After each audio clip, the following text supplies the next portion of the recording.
आप सभी बच्चों का पुनः स्वागत है हमारे इस YouTube चैनल पर। यदि आप हमारे चैनल में नए हैं या वीडियो पहली बार मिला है आपको, तो चैनल को सब्सक्राइब करें ताकि आगे का आपका वीडियो का नोटिफिकेशन आपको तुरंत मिलता रहे। अभी जो पिछले 1 घंटे में टेस्ट हुआ है हमारे टेलीग्राम ग्रुप में, जिन बच्चों ने अटेंड किया है, उसका ये एक्सप्लेनेशन उत्तर है। हालांकि हम एक्सप्लेन को बहुत कम करेंगे क्योंकि हमारा वीडियो बहुत लंबा हो जाता है। हमारे टेस्ट सीरीज का ये 7वां टेस्ट था, यूनिट 7 से लिया गया है। टॉपिक का नाम था सिस्टम फिजियोलॉजी एनिमल, यानी कि एनिमल फिजियोलॉजी। हमारा राउंड 1 चल रहा है, इसमें 50 प्रश्न आए हैं। ठीक है बच्चों, चलिए आगे बढ़ते हैं। ये टेस्ट पूरी तरीके से फ्री है, टेलीग्राम ग्रुप पे होता है टेस्ट और यूट्यूब पे उसका एक्सप्लेनेशन होता है। मैं आनंद कुमार साहु आप सभी का मेरे यूट्यूब चैनल पर स्वागत करता हूं। ये मेरा मोबाइल नंबर है। यदि किसी भी प्रकार का आपको नेट सेट गेट के बारे में कोई जानकारी चाहिए तो आप इस नंबर पे हमको फोन कर सकते हैं। ठीक बच्चों, ये हमारा यूट्यूब का QR कोड है। अब इस QR कोड को गूगल लेंस पे सर्च करके, स्कैन करके हमारे यूट्यूब को सब्सक्राइब कर सकते हैं, हमारे चैनल में जुड़ सकते हैं। ये हमारा टेलीग्राम का चैनल है जहां पर लाइफ साइंस के बहुत सारे बच्चे जुड़े हुए हैं। इसको भी गूगल लेंस से आप स्कैन करके हमारे ग्रुप में जुड़ सकते हो और हमारे टेस्ट सीरीज का हिस्सा बन सकते हो। हम अपने टेस्ट सीरीज में PDF को इसी टेलीग्राम ग्रुप में भेजते हैं। और उसके बगल में जो है व्हाट्सएप ग्रुप है हमारा, इसमें भी बहुत सारे लाइफ साइंस के बच्चे इस व्हाट्सएप ग्रुप में जुड़े हुए हैं। इसको भी आप अपने व्हाट्सएप के राइट साइड के ऊपर में जो कॉर्नर पे कैमरा होता है उसमें स्कैन करके इसमें जुड़ सकते हैं और यहाँ पर ढेर सारी जानकारियां प्राप्त कर सकते हैं।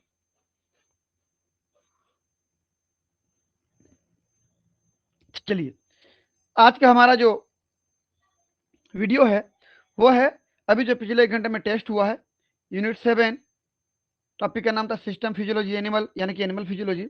उसमें 50 प्रश्न आए हुए थे, प्रत्येक प्रश्न 2-2 नंबर के थे। कुल मिलाकर 100 नंबर का टेस्ट था, 1 घंटे का समय था। ठीक है बच्चों, तब देखते हैं उसका उत्तर।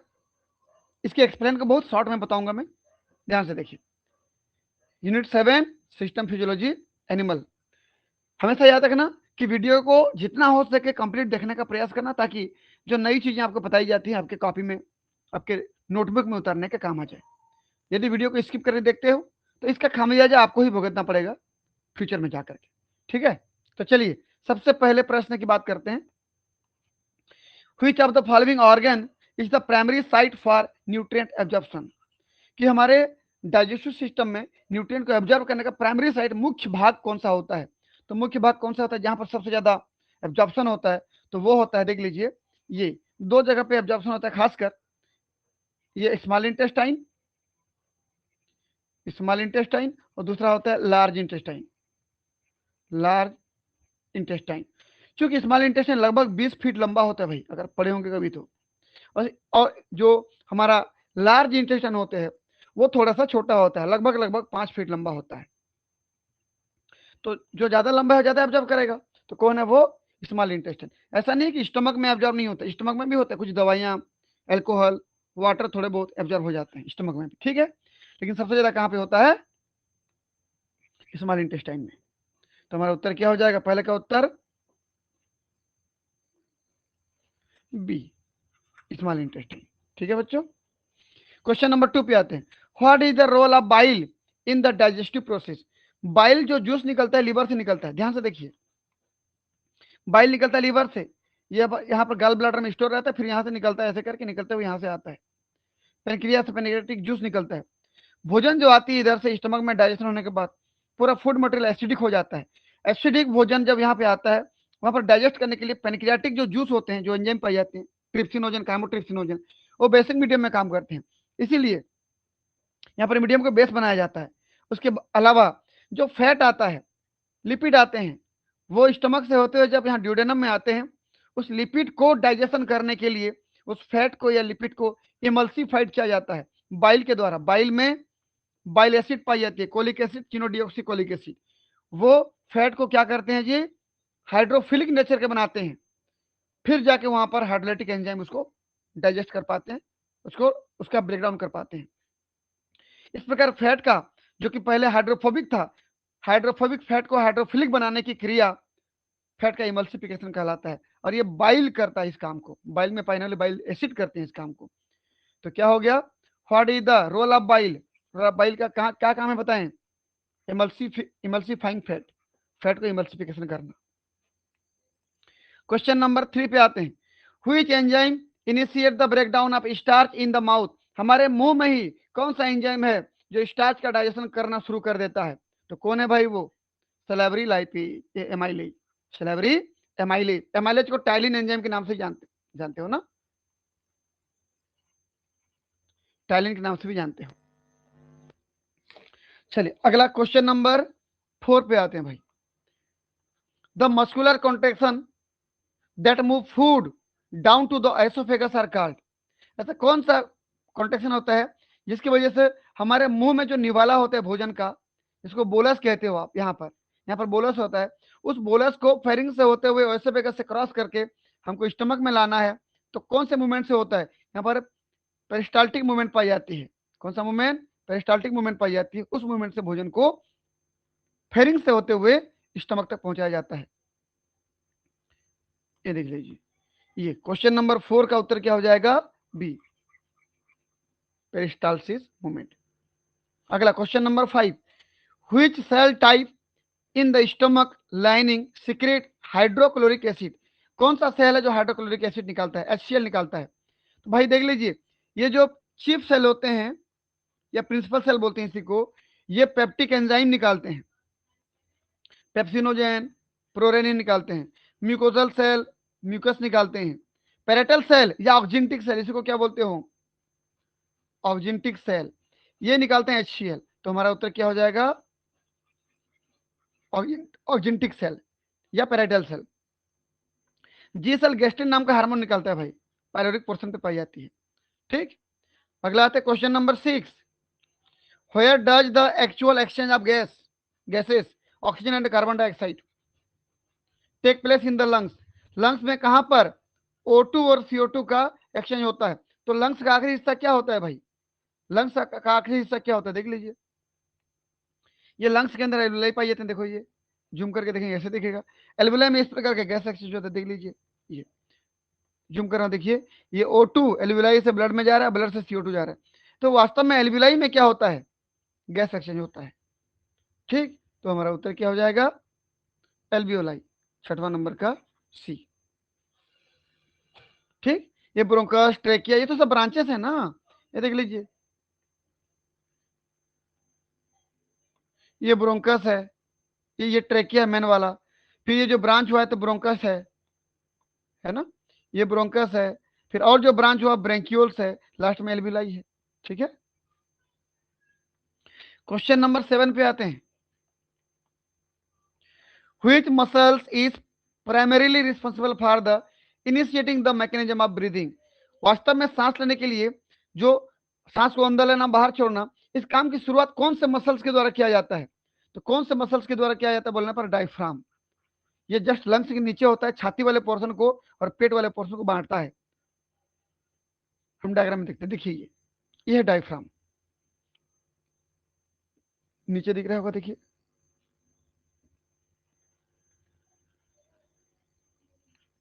ये डायफ्राम है, जूम कर रहा हूं, देखिए ये थोरेसिक कैविटी को और एब्डोमिनल कैविटी को बीच से बांटने वाला कौन है, ये डायफ्राम, इसके कॉन्ट्रैक्शन रिलेशन से हमारा रेस्पिरेशन स्टार्ट होता है। ठीक, क्वेश्चन नंबर 8 पे आते हैं, most of the carbon dioxide in the human blood is transported by CO2 maximum कौन से फॉर्म में हमारे अब पूरे बॉडी से लंग्स तक पहुंचता है, तो कौन से फॉर्म में पहुंचता है बोलने पर बाइकार्बोनेट आयन के फॉर्म में, HCO3- आयन के फॉर्म में, ये। ठीक, अगला क्वेश्चन हमारे पास है 9 नंबर का, what is the function of the cartilaginous ring found in the trachea, trachea में जो कार्टिलेजिनस रिंग पाया जाता है उसका रोल क्या होता है, ये देख लीजिए, ये ट्रेकिया हमारा है, ट्रेकिया में ये कार्टिलेजिनस रिंग दिख रहा है, देखिए सफेद सफेद कलर का कार्टिलेजिनस रिंग है, जूम कर रहा होगा, देखिए आप, ये जो रिंग दिख रहा है इसका काम क्या है, इसका काम है इस ट्यूब को आपस में कोलैप्स ना होने देना, पिचकने ना देना, ट्यूब को ट्यूब जैसा बना के रखना इस कार्टिलेजियस रिंग का काम होता है। ठीक, मतलब ट्यूब खुला रहेगा हमेशा, कभी चिपकेगा नहीं। तो 9th नंबर का उत्तर क्या हो जाएगा? To prevent the airway from collapsing, उस हवा के रास्ता को चिपकने से रोकना। ठीक है, इसका काम होता है। क्वेश्चन नंबर 10 पे आते हैं। The volume of air inspired या expired during normal quiet breathing is known as, जब हम नॉर्मली सांस लेते हैं, सांस छोड़ते हैं, नॉर्मल सांस जो ले रहे हो छोड़ रहे हो, उसको उस सांस की जो वॉल्यूम होती है वो कितनी होती है, कितना लेते हो कितना छोड़ते हो, उसको हम क्या कहते हैं, क्या कहते हैं? तो 10वां देख लीजिए हम उसको क्या कहते हैं। देखो ये मैं जूम कर रहा हूं, ध्यान से देखिएगा। ये हमारे पूरे लंग्स का वॉल्यूम, लंग्स कैपेसिटी को दिखाया गया है। मैं पूरे की बात बिल्कुल नहीं करूंगा, पूरा एक्सप्लेन नहीं करूंगा, आप ये समझ लीजिए। ये जो दिख रहा है ना, ये जो दिख रहा है, ये हमने सांस इंस्पायर किया, अंदर लिया बाहर छोड़ा, अंदर लिया बाहर छोड़ा, तो इतना ही तो चल रहा है बस। इसी को हम क्या कहते हैं? Tidal volume. क्या कहते हैं जी? Tidal volume. ये देखिए, ये टाइडल वॉल्यूम है पूरा, इतना इतना ये टाइडल वॉल्यूम है। ठीक, अब ये कितना होता है, कैसा होता है, वो जानने के लिए आपको पूरा क्लास पढ़ना पड़ेगा। ठीक है बच्चों, टाइडल वॉल्यूम क्या है, एक्सपिरेटरी रिजर्व वॉल्यूम क्या है, फंक्शनल रेजिडुअल कैपेसिटी क्या है, ठीक, इंस्पायरेटरी रिजर्व वॉल्यूम क्या है, ये सब जानने के लिए, देखो रेजिडुअल वॉल्यूम क्या है, सब जानने के लिए आपको क्या है, इस थ्योरी को पढ़ना पड़ेगा। चलिए, तो 10वां नंबर का हमारा उत्तर क्या हो जाएगा? Tidal volume. जो नॉर्मली सांस लेते हैं छोड़ते हैं, जितना वॉल्यूम एयर का बाहर अंदर होते रहते हैं, उसको टाइडल वॉल्यूम कहते हैं। अगला, which chamber of the human heart pumps oxygenated blood out to the entire body through the aorta? which chamber बोल रहा है, हमारे हार्ट का कौन सा चैम्बर है जो क्या बोल रहा है, ऑक्सीडेटेड ब्लड को हार्ट से निकालता है, पूरे बॉडी में सप्लाई करता है।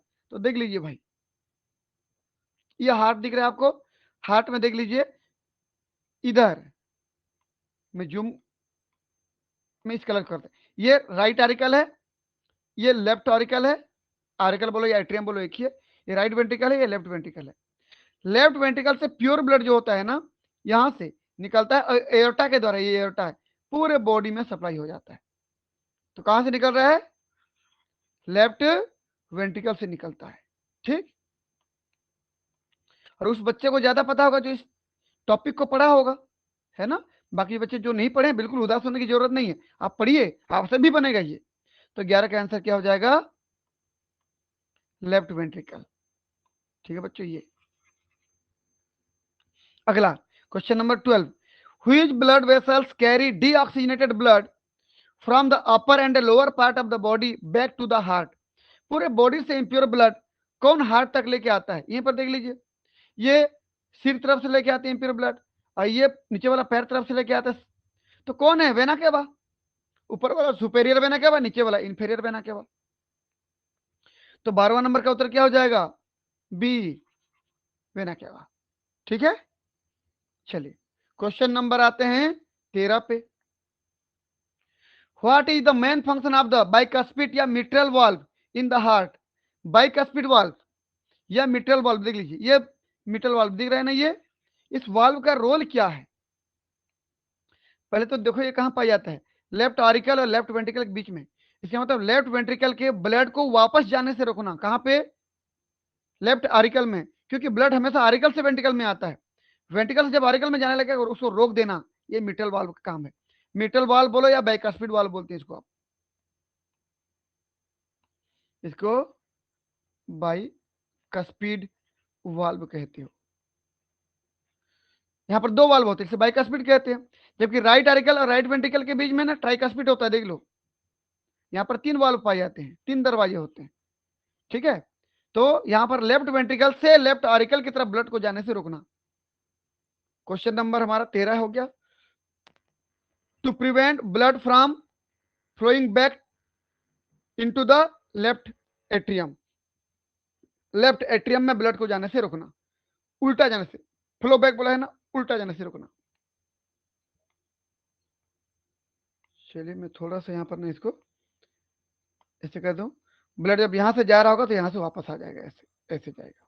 ठीक है, लेफ्ट आर्टिकल में नहीं जा पाएगा। अगला आते हैं क्वेश्चन नंबर 14, क्वेश्चन नंबर 14 क्या कहता है, which component of blood is primarily responsible for the initiation of blood clotting. Blood clotting के लिए इसमें से कौन सा जो सेल्स है सबसे पहले शुरुआत करता है? देख लीजिए, जूम कर रहा हूं, देखिए नॉर्मल सेल था भाई, इंजर्ड हुआ, चोट लग गई, चोट लगी तो ये जो छोटे छोटे प्लेटलेट दिख रहे हैं ना, ये जाके उस चोट वाले जगह पे जमा हो जाते हैं, उसको ब्लॉक कर देते हैं। तो कौन शुरू करता है जी? प्लेटलेट्स। उसके बाद देखिए ये पहला था, वेसल्स कॉन्ट्रेक्शन हुआ, चोट लगी तो, फिर प्राइमरी हिमोस्टेसिस मतलब ब्लड का क्लोटिंग होना, प्लेटलेट काम कर रहा है। फिर सेकेंडरी हिमोस्टेसिस में सब क्लोटिंग फैक्टर आती है, जो 13 फैक्टर 14 फैक्टर पाई जाती हैं, ठीक है, वो आती हैं। फिर स्टेबल क्लॉट फॉर्म, फिर लास्ट में उस रास्ते को पूरी तरीके से बंद कर दिया जाता है। ब्लड क्लॉटिंग के मुख्यतः 13 फैक्टर होते हैं, याद रखना है ना। चलिए, तो कौन शुरू कर रहे हैं यहां पर?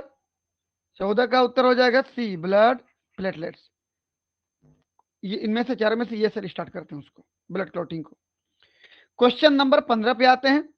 The natural pacemaker of the human heart which initiate the electrical impulse for contraction is the, कि हमारे हार्ट में जो नेचुरल पेस मेकर है, जो हार्ट के कॉन्ट्रेक्शन रिलैक्शन को बैलेंस करता है, मेंटेन करता है, वो कौन है? ठीक, वो कौन है बोलने पर ये डायग्राम देख लीजिए, ये ऐसे नोड है, ऐसे नोड में इलेक्ट्रिकल इंपल्स जनरेट होती हैं, ऐसे जनरेट होती हैं, और पूरे हार्ट में ये करंट फैलता है, पूरा हार्ट फिर कॉन्ट्रैक्ट होकर फिर उसके पीछे पीछे रिलैक्स होते जाता है। ठीक, आप यहाँ पर पढ़े होंगे, देख लीजिए, यहाँ ऐसे नोड में जनरेट होता है, फिर ए बी नोड तक पहुंचता है, फिर ए बी नोड से बंडल ऑफ हीज, फिर जाके ब्रांच होता है ये दोनों तरफ, हार्ट के राइट वेंट्रिकल लेफ्ट वेंट्रिकल तरफ, फिर इस प्रकार से संवेदनाएं आगे बढ़ती है। याद रखना, बंडल ऑफ हीज भी पाया जाता है भाई, है ना ये। चलिए, क्वेश्चन नंबर 15 का उत्तर क्या हो जाएगा? ऐसे नोट, साइनो एट्रियल नोट या sino auricular note. Question number 16 पे आते हैं। What is the basic functional and structure unit of the human kidney. एक ह्यूमन किडनी का कौन सा पार्ट है जो वास्तव में काम कर रहा होता है? तो ह्यूमन का किडनी देख लीजिए, ये दिख रहा होगा। इस ह्यूमन किडनी के एक उस स्मॉलेस्ट पार्ट की बात करूं तो क्या कहलाता है? नेफ्रॉन। क्या कहलाता है? नेफ्रॉन, जो वास्तव में फिल्ट्रेशन का काम करता है। ठीक है बच्चों, तो क्या हो जाएगा 16 का बी, नेफ्रॉन। क्वेश्चन नंबर 17 पे आते हैं। In which part of nephrons does the majority of selective reabsorption of water, glucose, amino acid occur, कि नेफ्रॉन के वह कौन सा पार्ट है जहां पर सबसे ज्यादा सेलेक्टिव तरीके से वाटर, ग्लूकोज और एमिनो एसिड को रीअब्जॉर्ब किया जाता है, छानने के बाद पुनः उसको रिसीव कर लिया जाता है। कहने का मतलब यहां पर देख लीजिए, जैसे यहाँ पर फिल्ट्रेशन होता है ना बच्चों, ऐसे जैसे फिल्ट्रेशन होगा यहाँ पर, जो अमीनो एसिड, ग्लूकोज या वाटर आगे होंगे, यहाँ पर प्रोक्सिमल कन्वोलेटेड टेबल में पुनः क्या कर दिया जाता है? वहां पर रीअब्जॉर्ब कर लिया जाता है। देखो ये all glucose, amino acid, mineral salt सबको रीअब्जॉर्ब कर लिया जाता है। कहाँ पे? प्रोक्सिमल कन्वोलेटेड टेबल में। ठीक, ये तो 17 का उत्तर क्या हो जाएगा? A, proximal convoluted tubules. Question number 18 की बात करें। Ultra filtration of blood in the kidney take place inside which structure. Ultra filtration जब भी होता है, आप ये समझ लीजिए, ये बोमन कैप्सूल है और यहाँ पर ब्लड कैपिलरी ब्रांच के रूप में पाई जाती है ऐसे। ठीक है, ये ब्लड कैपिलरी का ब्रांच होता है यहाँ पर। तो ये ब्रांचिंग और बोमन कैप्सूल मिला करके मेल्पिगियन बॉडी कहलाती है। ठीक, तो यहाँ पर अल्ट्रा फिल्ट्रेशन होता है, ब्लड कैपिलरीज भी पार्टिसिपेट करती हैं और मेल्पिगियन और ये बोमन कैप्सूल भी पार्टिसिपेट करते हैं। कुल मिला के मेल्पिगियन बॉडी यहाँ पर भाग लेता है। तो उत्तर क्या हो जाएगा हम लोग का? 18 का बी, मेल्पिगियन बॉडी में बोमन कैप्सूल भी है और ग्लोमेरुलस। ग्लोमेरुलस मतलब ब्लड कैपिलरीज होते हैं। ठीक, ग्लोमेरुलस मतलब यहाँ पर ब्लड कैपिलरीज हैं भाई, याद रखना इसको। ये जो afferent renal artery, efferent renal artery होता है ना, जो ब्रांच होते हैं उसको ग्लोमेरुलस कहते हैं और कैप्सूल को बोमन कैप्सूल कहते हैं। कुल मिला के एक साथ मेल्पिगियन बॉडी कहते हैं। तो पूरा मेल्पिगियन बॉडी भाग ले रहा है। यहाँ पर पोडोसाइट सेल पाए जाते हैं भाई, याद रखना, यहाँ पर पोडोसाइट सेल पाए जाते हैं। यहाँ पे कहाँ पे पाए जाएंगे? ये मेल्पिगियन बॉडी में, यानी कि बोमन कैप्सूल में। चलिए क्वेश्चन नंबर, हम आगे बढ़ते हैं। ये देखिए यहाँ पर बोमन कैप्सूल, रेनल कैप्सूल दिखा है, अंदर में जो ब्लड वेसल दिख रहे हैं, ब्रांच हुए हैं, वो सब ग्लोमेरुलस कहलाएंगे। कुल मिला के ये मेल्पिगियन बॉडी कहलाएगा। ठीक है, यहाँ पर देख सकते हैं बोमन कैप्सूल, ग्लोमेरुलस, जूम कर रहा हूं, देखिए ये, और ये पूरा मेल्पिगियन बॉडी कहलाता है। ठीक, क्वेश्चन नंबर 19 की बात करें। Which hormone is released by the posterior pituitary gland to increase water reabsorption in the collecting duct when the body is dehydrated. जब हमारा बॉडी डिहाइड्रेट हो जाता है, यानी बॉडी में पानी की कमी हो जाती है, तो हमारे पिट्यूटरी ग्लैंड जो होती है ना, पोस्टीरियर पिट्यूटरी ग्लैंड, पिछले वाले पीयूष ग्रंथि से एक हार्मोन निकलता है जिसका नाम क्या है, एंटी डायूरेटिक हार्मोन। ये एंटी डायूरेटिक हार्मोन ये चला जाता है किडनी के पास, और कलेक्टिंग डक्ट जहां पे होता है ना, कलेक्टिंग ट्यूब्यूल, कलेक्टिंग डक्ट जहां पे होते हैं, वहां पर वाटर को रीअब्जॉर्ब करता है। अगर ऐसा नहीं करेगा तो वाटर यूरिन के रूप में और निकल जाएगा शरीर से हमारे, तो वहां से रीअब्जॉर्ब कर लेता है। तो ये जो एडीएच हार्मोन है वास्तव में वेसोप्रेसिन है, वेसोप्रेसिन हार्मोन ही है। जब किडनी में आता है तो उसको एडीएच कहते हैं, एंटी डायूरेटिक हार्मोन, और जब बाकी किसी स्मूथ मसल में जाता है तो उसको वेसोप्रेसिन कहते हैं। पोस्टीरियर पिट्यूटरी से दो ही तो हार्मोन निकलते हैं, ऑक्सीटोसिन और वेसोप्रेसिन। ठीक है, ऑक्सीटोसिन और वेसोप्रेसिन। चलिए यहां पर देख लीजिए, यहां पर कौन हार्मोन आता है, ADH hormone, anti diuretic hormone यहां पे आता है, और यहां पर आकर के ये देखिए ब्लड वेसल था मान लीजिए, यहां से वाटर को रीअब्जॉर्ब कराता है, एक्वापोरिन चैनल को बना करके यहां पर वाटर को रीअब्जॉर्ब कराता है ऐसे। फिर वाटर कहाँ पे आ गया, हमारे ब्लड में आ गया, हमारे बॉडी में आ गया, नहीं तो यूरिन बन के निकल जाता, इधर यूरिन बनने वाला था ना, निकल जाता। तो बॉडी में ऐसे भी पानी की कमी है, तो पानी को रीअब्जॉर्ब कर लो भाई, निकलने से पहले उसको खींच लो। Question number 20, human being are classified as ureotelic organism because they primarily excrete nitrogenous waste in the form of, किसमें, यूरिया। 19 का, सॉरी 20 का डी हो जाएगा, क्योंकि हम यूरिया निकालते हैं इसलिए हम यूरियोटेलिक कहलाते हैं। जो अमोनिया निकलता अमोनोटेलिक कहलाता, जो यूरिक एसिड निकलता यूरिकोटेलिक कहलाता, जो अमीनो एसिड निकलता अमीनोटेलिक कहलाता। ठीक, ये देख लीजिए यहाँ पर एक्सक्रेटरी प्रोडक्ट एंड ऑर्गेनिज्म, हालांकि सभी ऑर्गेनिज्म के बारे में नहीं बताया गया। अमोनिया निकलने वाला अमोनोटेलिक, यूरिया निकलने वाला यूरियोटेलिक, यूरिक एसिड निकलने वाला यूरिकोटेलिक, और अमीनो एसिड निकलने वाला अमीनोटेलिक, ये है। ठीक है ना, और ये अमीनो एसिड के रूप में कौन कौन है जो अमीनो एसिड के रूप में नाइट्रोजन वेस्ट को निकालते हैं, एस्टेरियस ने की स्टारफिश, ठीक है, लिमनिया, यूनियो, ये मोलस्का है, ये मोलस्का है, और ये एस्टेरियस जो है कैनोडर्मेटा है। बाकी सब देख लीजिए। यूरिक एसिड के रूप में सेमी सॉलिड के रूप में कौन निकालते हैं, चिड़िया, बर्ड्स, इंसेक्ट और रेप्टाइल्स। ठीक है ना, ये सब यूरिक एसिड को सॉलिड वेस्ट के रूप में, सेमी सॉलिड वेस्ट के रूप में निकालते हैं। और जब पानी की ज्यादा निकालते हैं, यूरिया वाले हैं सब, है ना, यूरिया। ठीक है, इसको पढ़िएगा, मैं ज्यादा यहाँ पर एक्सप्लेन नहीं करूंगा, वीडियो लंबा हो जाएगा। क्वेश्चन नंबर 21 पे आते हैं। Which layer of the skin is completely avascular, यानी कि लेक ब्लड वेसल। स्किन का कौन सा परत है जहां पर ब्लड वेसल नहीं पाई जाती, बिल्कुल नहीं पाई जाती, and relies on diffusion for nutrient, और न्यूट्रिएंट का डिफ्यूजन करता है। ठीक, तो कौन सा लेयर है, तो कौन सा लेयर है बोलने पर 21 नंबर पे आ जाएंगे हम लोग। देख लीजिए डायग्राम, देख लीजिए, ये देखिए ब्लड वेसल, रेड वाला आर्टरी, ब्लू वाला वेन, ये पूरा यहां तक तो जा रहा है, लेकिन ये ऊपर वाला एपिडर्मिस एरिया में नहीं गया। देखिए ये डर्मिस एरिया तक ही सीमित है, एपिडर्मिस में नहीं है। इसका मतलब एपिडर्मिस में क्या नहीं पाई जाती, ब्लड वेसल्स नहीं पाई जाती है। न्यूट्रिशन को यहां से ऑब्जर्व कर लेती है। ठीक है, न्यूट्रिशन को यहीं से ऑब्जर्व कर लेते हैं ऐसे करके। ठीक है, तो उत्तर क्या हो जाएगा 21 नंबर का, सी, एपिडर्मिस। क्वेश्चन नंबर 22 पे आते हैं। Which cell in the epidermis produce the pigment epidermis में कौन सा सेल है जो पिगमेंट बनाता है? Responsible for protecting skin cell against ultraviolet radiation damage. UV rays के खतरे से बचाने के लिए एपिडर्मिस में कौन सा सेल बनता है जो बाकी सेल को बचाता है, बाकी पार्ट को बचाता है? तो कौन सा सेल है? मिलेनोसाइट सेल है।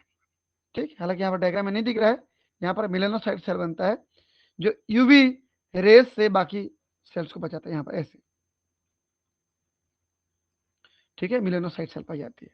चलिए अगला क्वेश्चन नंबर आते हैं 23। What is the correct order of epidermal strata in thick skin moving from the most superficial layer to the deepest layer?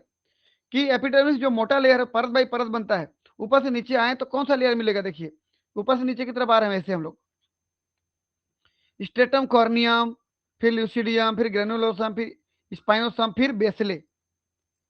ठीक है, तो क्वेश्चन नंबर हमारा कौन सा हो गया? क्वेश्चन नंबर 24 में, सॉरी 23 है ना, 23 में सबसे ऊपर में कौन है?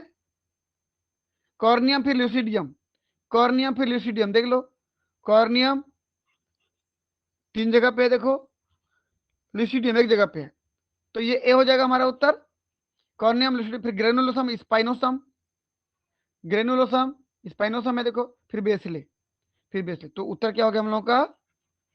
ए। ये लेयर होता है ऊपर से नीचे की तरफ। चलिए भाई क्वेश्चन नंबर आते हैं 24 पे। The exocrine gland that secrete an oily substances called sebum to lubricate and waterproof the hair and skin are, वह एक्सोक्राइन ग्लैंड कौन सा है जिसका केमिकल निकलता है तो हमारी स्किन में और स्किन में पाने वाले हेयर बहुत स्मूथ होते हैं, नरम होते हैं? उस एक्सोक्राइन ग्लैंड का नाम क्या है? ठीक, तो 24 का क्या हो जाएगा? Sebaceous gland. यहाँ से ऑयल निकलता है, हमारे फेस में ऑयली ऑयली दिखता है ना कभी कभी, तो वो सीबम ऑयल की वजह से होता है, सीबेसियस ग्लैंड निकलता है उसको। ये देख लीजिए, ये हमारा सीबेसियस ग्लैंड है, यहाँ से सीबम ऑयल जब निकलता है तो स्किन तो नम होता है, हेयर भी नम होता है। ठीक, उसको सीबेसियस ग्लैंड कहते हैं। वो विटामिन डी उसमें पाई जाती है, जब सनलाइट पड़ता है, यूवी रेस पड़ता है, अल्ट्रावायलेट रेडिएशन की वजह से वहां से विटामिन डी भी बनता है। ठीक है, कैसे बनता है पढ़ने के लिए आप स्किन, लीवर, किडनी, 3 चीजों को पढ़ोगे तो समझ में आ गई। क्वेश्चन नंबर आते हैं 25। Fingerprint and footprints are unique structural pattern created by ridges in which specific layer of the skin? हमारे स्किन का कौन सा लेयर है जिसकी वजह से हमारा फिंगरप्रिंट, हाथ का जो प्रिंट बनता है और पैर का जो प्रिंट बनता है वो उभारे वाला प्रिंट बनता है? हर किसी के हाथ और पैर में जो फिंगरप्रिंट और फुटप्रिंट रहते हैं ना वो अलग अलग होते हैं, इसलिए बोला है यूनिक स्ट्रक्चरल पैटर्न होता है, हर किसी का अलग अलग होता है। स्किन के कौन से लेयर से बनता है? तो 25 हो जाएगा, हमारा उत्तर हो जाएगा papillary layer of dermis, B, papillary layer of dermis. आप सोच रहे होंगे कि ये एपिडर्मिस से बनता होगा, स्ट्रेटम कॉर्नियम सबसे ऊपर में होता है वहां से बनता होगा, बिल्कुल नहीं। डर्मिस ही नीचे से उभारे बनाती है और ऊपर इस प्रकार के उभारे दिखने लगता है। ये देख लीजिए, यहाँ पर पेपिलरी लेयर पाई जाती है डर्मिस की, यहाँ पर ऐसे ऐसे ऐसे डर्मिस होती है, तो ये जैसे उभार बनेगा ऊपर की एपिडर्मिस भी ऐसे उभार हो जाएगा, तो बनाने वाला तो डर्मिस ही है ना, तो डर्मिस ही उन उभारों को बनाता है। तो कौन सा लेयर है ये? Papillary layer of dermis.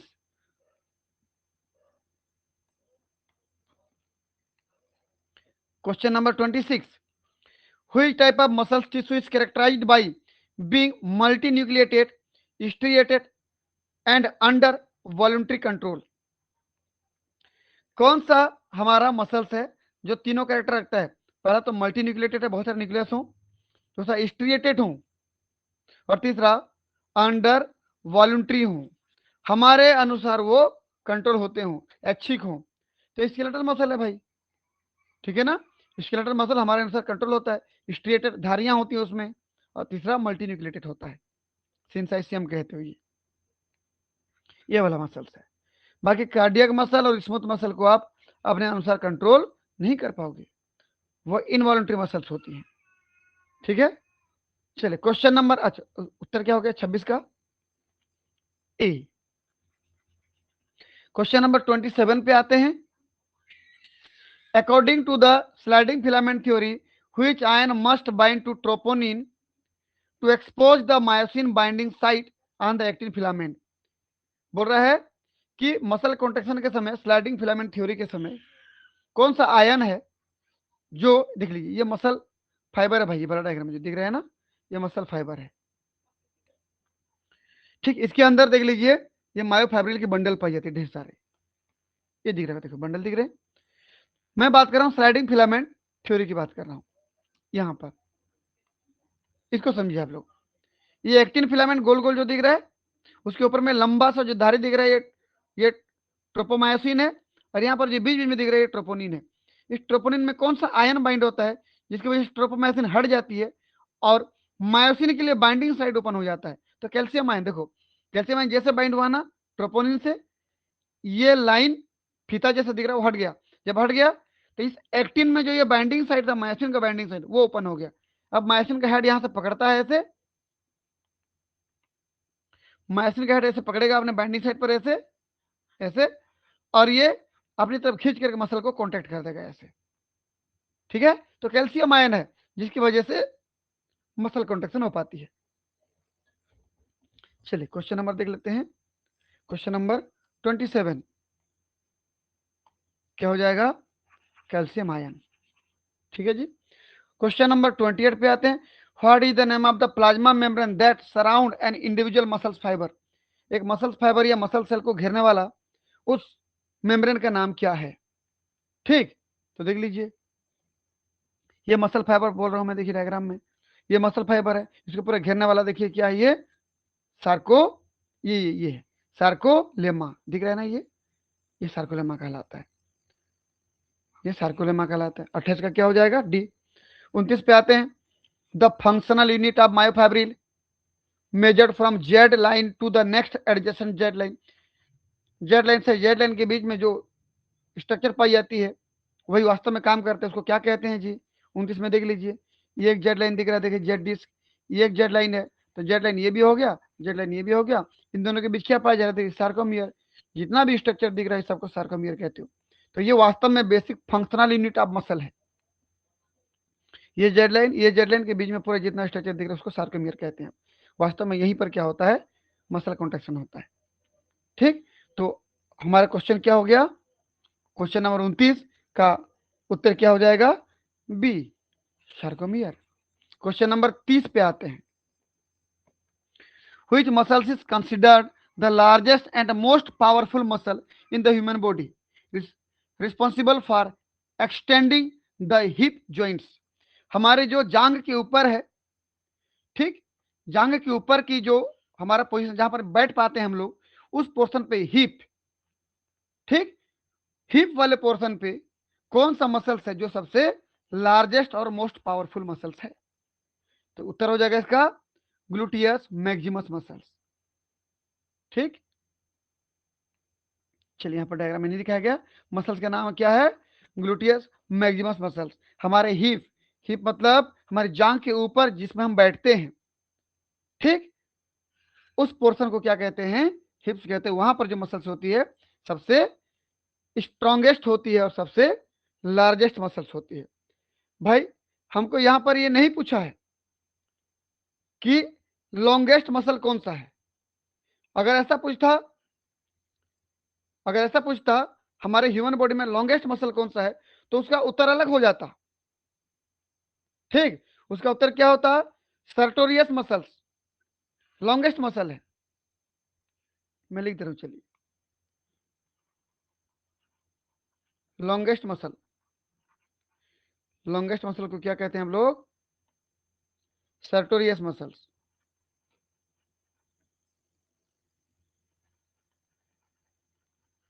ये नहीं पूछा है, अभी पूछा है लार्जेस्ट या मोस्ट पावरफुल, तो कौन हो गया? Gluteus Maximus. ठीक है, क्वेश्चन नंबर 30 का उत्तर हो गया बी। अब आते हैं क्वेश्चन नंबर 31 पे।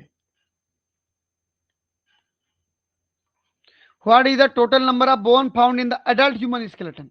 एक वयस्क इंसान के शरीर में कितनी हड्डियां पाई जाती हैं? 206 हड्डियां पाई जाती हैं। बहुत सिंपल सा सवाल था। अगला क्वेश्चन है 32, which bone is the largest and longest and strongest bone in the human body? कौन सा बोन है जो सबसे बड़ा है, लंबा भी है और सबसे स्ट्रॉन्ग भी है, ताकतवर भी है ह्यूमन बॉडी में? तो 32 में क्या हो जाएगा? फीमर, जांग की अस्थि। समझ रहे हो ना? हमारी जो जांग पाई जाती है, जांग में जो अस्थि है उसका नाम क्या है? फीमर। तो 32 का C. Question number 33, the bone of the skull, vertebral column, ribs and sternum make up which division of the skeleton? क्या बोल रहा है कि हमारा स्कल, ये देख लीजिए, वर्टिब्रल कॉलम, रीढ़ की हड्डी, यह देख लीजिए, रिब्स, रिब्स के सामने फिर होता है यहाँ पर स्टर्नम के सामने छाती वाला बोन, ये सब क्या बनाते हैं? एक्सियल बोन बनाते हैं। और बाकी जो हाथ के बोन निकले होते हैं, पैर के बोन निकले होते हैं, ये अपेंडिकुलर बोन बनाते हैं।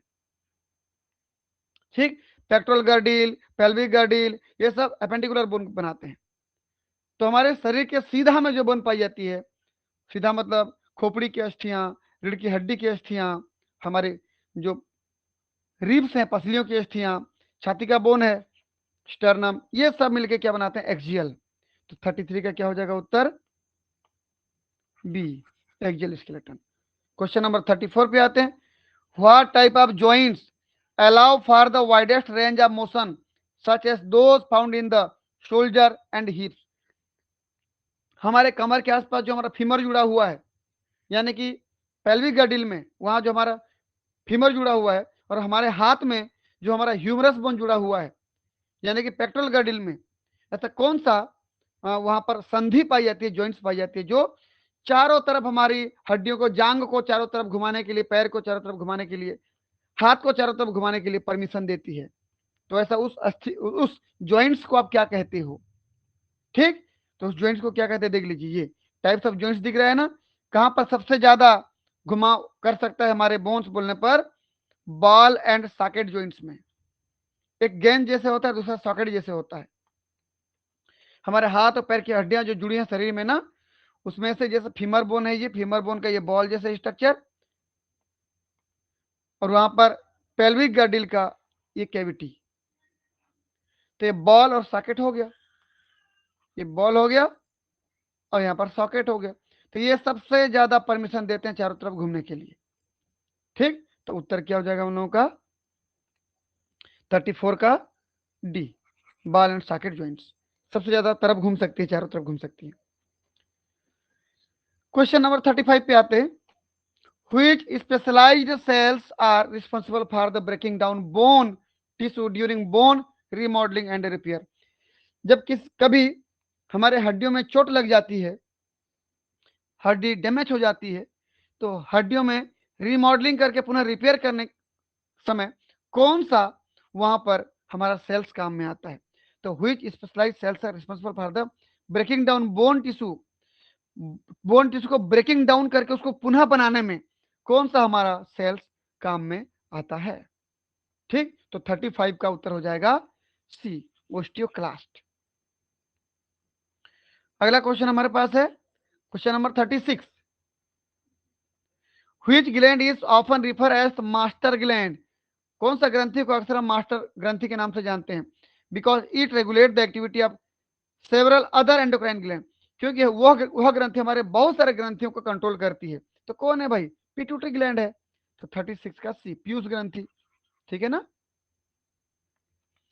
क्वेश्चन नंबर आते हैं 37 पे, which hormone is secreted by the alpha cell of the pancreas to increase blood glucose level when they fall too low? यदि हमारे ब्लड में ग्लूकोज लेवल यदि कम हो गया है, ग्लूकोज लेवल यदि कम हो गया है, तो लीवर से ग्लूकोज निकालने वाला, यहाँ ग्लाइकोजन थे ना जी, उसको निकालने वाला, यहाँ से निकालने वाला है ऐसे ग्लूकोज के रूप में कौन है? ग्लूकेगॉन है। जो कहाँ से निकलती है? पेनक्रियास के बीटा सेल से निकलती है। पेनक्रियास की बीटा सेल ना से निकलती है, लिवर में आती है और ब्लड ग्लूकोज लेवल को बढ़ाने का काम करती है। कब निकलता है? जब ब्लड ग्लूकोज कम रहता है तभी वो निकलता है, और जब ब्लड ग्लूकोज ज्यादा रहता है तो इंसुलिन आता है बीटा सेल से, और ब्लड से ग्लूकोज निकाल के लीवर में डाल देता है। ठीक है बच्चों, तो 37 का उत्तर क्या हो जाएगा? ग्लूकेगॉन। इंसुलिन जो है बीटा सेल से निकलती है। देखो इंसुलिन बीटा सेल से निकलती है, ग्लूकेगॉन अल्फा सेल से निकलती है, सोमेटोस्टेटिन डेल्टा सेल से निकलती है। ठीक है, और कार्टिसोल वगैरह तो ये हमारे एड्रिनल ग्लैंड के कॉर्टेक्स भाग से निकलते हैं। ठीक, क्वेश्चन नंबर 38 पे आते हैं। A deficiency of iodine in a person diet can directly lead to the enlargement of which endocrine gland. यदि किसी व्यक्ति के खाना पीना में आयोडीन की कमी हो जाती है तो उस व्यक्ति को किस प्रकार का बीमारी होता है, उसका कौन सा ग्लैंड फूल जाता है? तो 38 में ए थायराइड ग्लैंड, गोइटर डिजीज हो जाता है ना, घेंघा रोग बोलते हो ना आप, ये हो जाता है। ठीक, अगला question number 39, which hormone is responsible for the fight और फ्लाइट। कौन सा हार्मोन है जो लड़ाई झगड़ा के लिए तत्पर रहता है? रिस्पॉन्स, इंक्रीजिंग हार्ट रेट, हृदय की गति को बढ़ा देता है, बीपी को बढ़ा देता है, ब्लड प्रेशर को, ड्यूरिंग स्ट्रेसफुल सिचुएशन, जैसे आप किसी अचानक सांप से सामना हो गया, आप किससे लड़ाई झगड़ा कर रहे हो, ठीक है, कहीं पर मारपीट कर रहे हो, तो उस समय आपकी हार्ट बीट बढ़ जाती है, ब्लड प्रेशर बढ़ जाता है, तो उस समय कौन सा हार्मोन आपका काम में आता है? तो कौन सा हार्मोन? एपिनेफ्रिन या एड्रिनलिन हार्मोन। ये एड्रिनल ग्लैंड के मेडुला भाग से निकलता है। एपिनेफ्रिन या नॉर एपिनेफ्रिन बोलते हो, या उसी को एडिनलिन या नॉर एडिनलिन कहते हो। तो यहां पर एपिनेफ्रिन या एडिनलिन। ठीक, अगला क्वेश्चन नंबर 40 पे आते हैं। Which hormone stimulates water reabsorption by the kidney and is stored and release by the posterior pituitary gland. कौन सा हार्मोन है जो पोस्टीरियर पिट्यूटरी ग्लैंड के द्वारा निकाला जाता है? ऐसे देखो, ऊपर में हाइपोथैलेमस होता है भाई, हाइपोथैलेमस में यहां पर नर्व जुड़े होते हैं इससे। ठीक, तो हाइपोथैलेमस में उस हार्मोन को बनाया जाता है, अगर बनाने की बात आई तो यहां पर बनाया जाता है।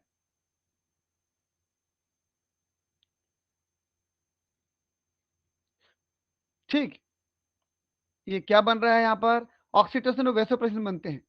अभी वेसोप्रेसिन की बात कर रहा हूं मैं, vasopressin.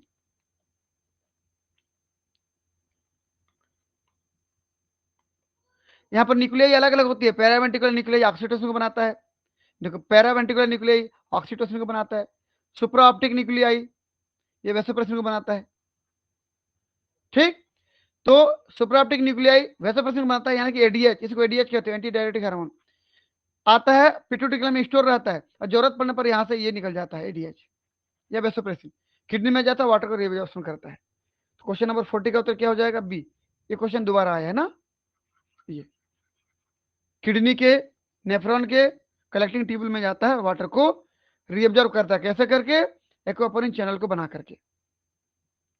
Question number 41, where does the fertilisation of a human egg ovum by a sperm cell normally take place.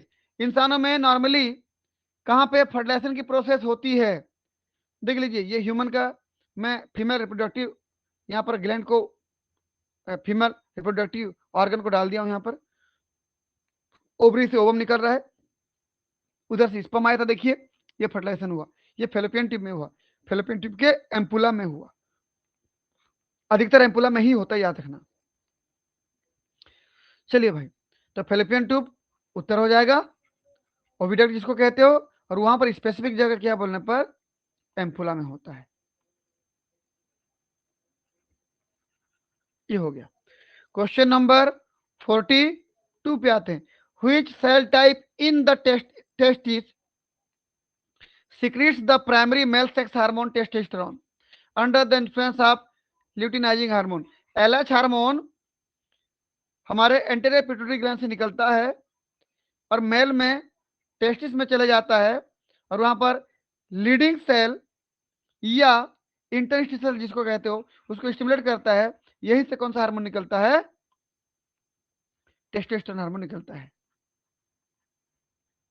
ठीक, कौन हार्मोन आता है? एलएच आता है। एलएच कहां से आया? एंटेरियर पिट्यूटरी से आता है। ठीक, ये मान लीजिए एंटेरियर पिट्यूटरी था, एपी मतलब एंटेरियर पिट्यूटरी, पीपी मतलब पोस्टीरियर पिट्यूटरी, यहां से आता है, ये टेस्टिस में जाता है, टेस्टिस में लीडिंग सेल स्टिमुलेट करता है, जिससे क्या निकलता है, टेस्टोस्टेरोन। ठीक है बच्चों, तो 42 का क्या हो जाएगा, 42 का सी। 43 पे आते हैं। A surge in the concentration of which hormone is directly responsible for the triggering ovulation during the female menstrual cycle? जब फीमेल में मेंस्ट्रुअल साइकिल चल रही होती है तो वहां पर ओव्यूलेशन कराने के लिए कौन सा हार्मोन रिस्पॉन्सिबल है? ये देखिए, फीमेल के मेंस्ट्रुअल साइकिल का पूरा 28 दिन का ये 28 डेज का पूरा ये मेंस्ट्रुअल साइकिल का पीरियड बता दिया गया है। यूट्रस में ऐसे चल रहा होता है, ओवरी से निकलने वाले हार्मोन ये सब है, एंटीरियर पिट्यूटरी से निकलने वाले हार्मोन ये सब है, बॉडी टेम्परेचर ऐसा रहता है, ओवरी में चलने वाला साइकिल ये, उसे 28 दिन में ये सब चल रहे हैं, घटनाएं चल रही हैं। तो ओव्यूलेशन देखिए कहां पे हुआ, यहाँ पे ओव्यूलेशन हुआ। तो कौन सा हार्मोन का लेवल बढ़ता है तो ऐसे होता है, तो एंटीरियर पिट्यूटरी से जब एलएच हार्मोन की लेवल बढ़ जाती है ना, तो जाके ओव्यूलेशन होता है।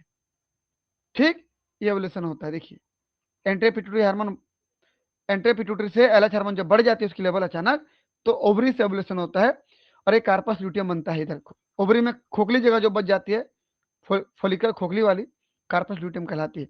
हमेशा याद रखना कि सबसे पहले जब ओवरी में ग्रेफियन फोलिकल वगैरह डेवलप हो रहे थे तो वहां पर एस्ट्रोजन की मात्रा ज्यादा बन रही थी। जब कार्पस ल्यूटियम बनता है तो प्रोजेस्टेरोन की मात्रा ज्यादा बनेगी। ये इसके बारे में भी लिखा गया, देखिए यहाँ पर ये देखिए, एस्ट्रोजन मतलब एस्ट्रेडियल ज्यादा था पहले, अब बाद में प्रोजेस्टेरोन ज्यादा हो गया, तो कार्पस ल्यूटियम बनते ही प्रोजेस्टेरोन बढ़ जाता है। ठीक, तो क्वेश्चन नंबर 43 पे आते हैं भाई। क्या हो जाएगा हमारा उत्तर, एलएच हार्मोन ल्यूटिनाइजिंग हार्मोन बढ़ जाता है तो ओवुलेशन हो जाता है फीमेल में। ठीक, question number 44, what is the name of the temporary endocrine structure formed from the ruptured follicle after ovulation that secret high amount of progesterone?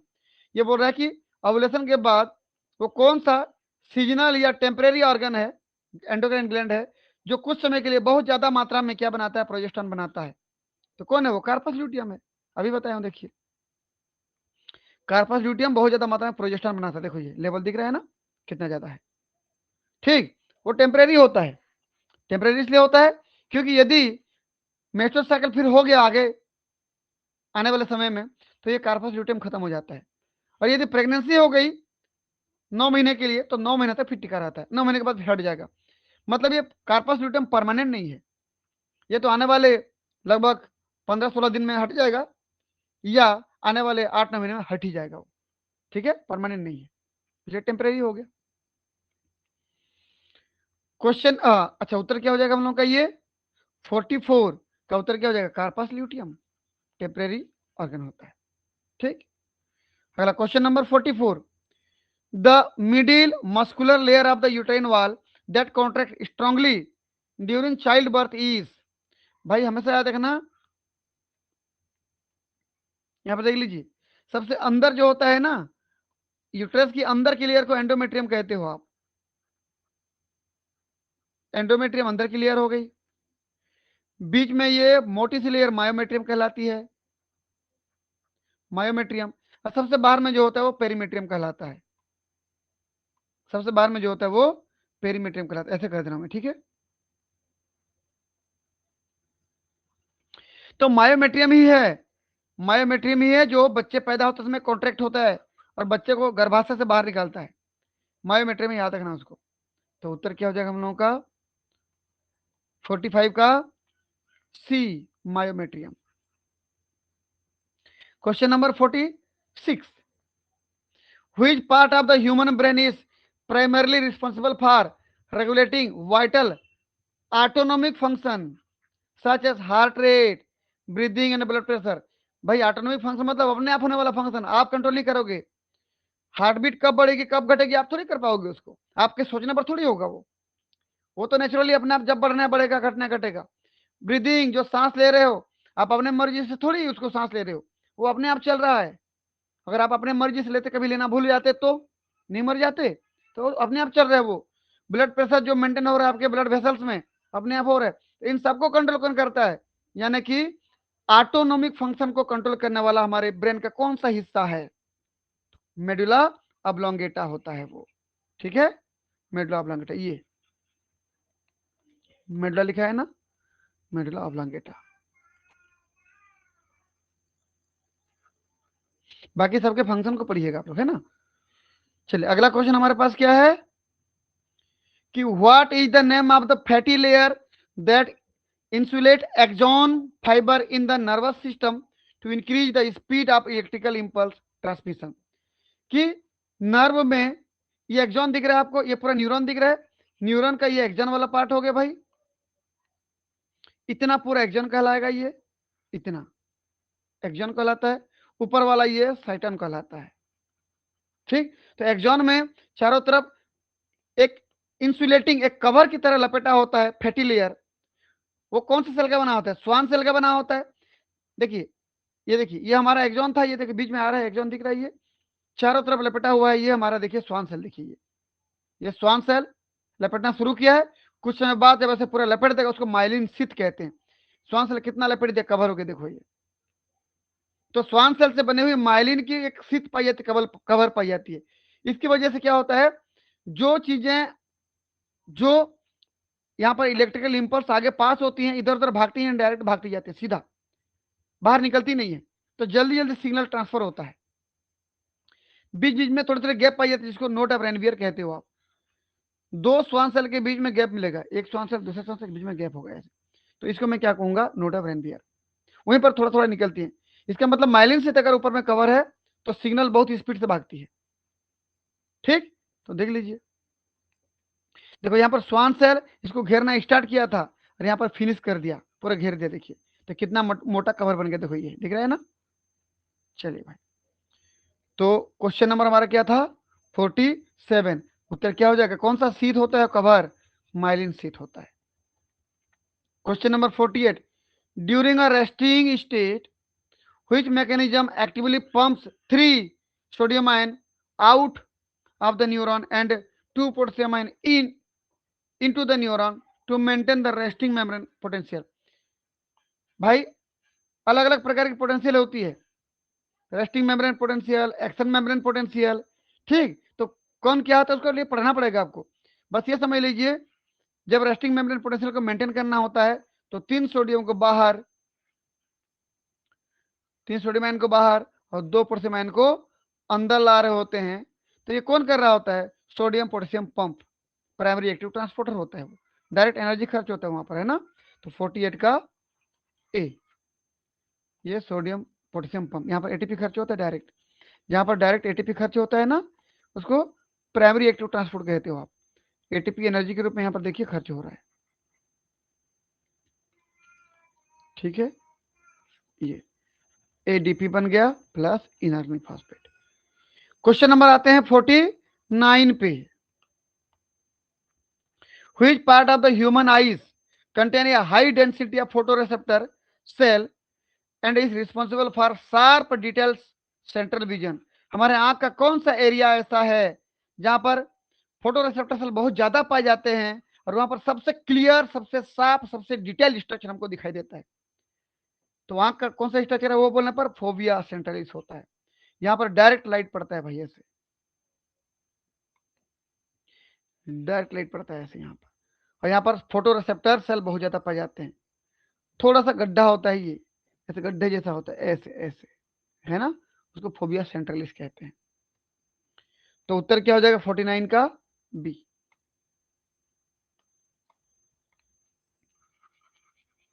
Question number 50, which structure inside the inner ear contain the hair cell that act as primary receptor for hearing। हमारे कान के structure को देखिए, ऐसा कौन सा part है जहां पर हेयर सेल पाई जाती है और वहीं पर प्राइमरी रिसेप्टर की तरह काम करता है सुनने के लिए। जब हम सुनते हैं तो वहीं से काम शुरू होती है। तो हमारे कान का स्ट्रक्चर देख लीजिए, ये इंटरनल ईयर था, ये इंटरनल ईयर है, उसको जूम कर रहे हैं, देखिए स्ट्रक्चर दिख रहा है आपको। इतने स्ट्रक्चर की बात कर रहा हूं मैं, कोकलिया की बात कर रहा हूं, ये कोकलिया था, जो घुमा होता है वो कोकलिया कहलाता है ना, घोंघा जैसे घुमा होता है, ये कोकलिया कहलाता है।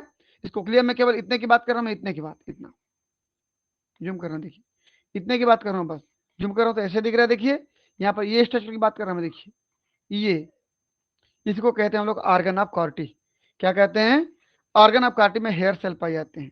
देखो outer hair cell, inner hair cell दिख रहा है ना, हेयर सेल मतलब यहाँ पर हेयर मिलेंगे ऐसे,